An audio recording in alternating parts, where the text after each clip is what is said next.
আমার আল্লাহ বলে এই জমিনটা আমি পুরায়া তামা বানা দিব। এই জমিনের মধ্যে যত পানি আছে পানিগুলো আমি আল্লাহ পুরায়া ছাই বানা দিব। যেদিন কিচ্ছু বলতে কিচ্ছু থাকবে না, সেদিন থাকবে শুধু আমার আল্লাহ।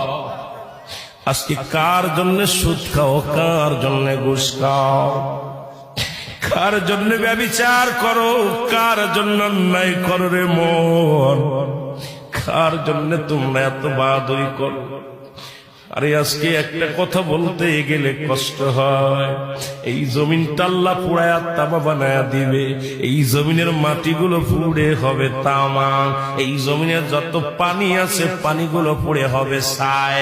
এই দুনিয়ার মধ্যে কিচ্ছু যেদিন থাকবে না, ওই তুরস্কের কত বাহাদুর, কত টাকাওয়ালা মিনিটের মধ্যে 30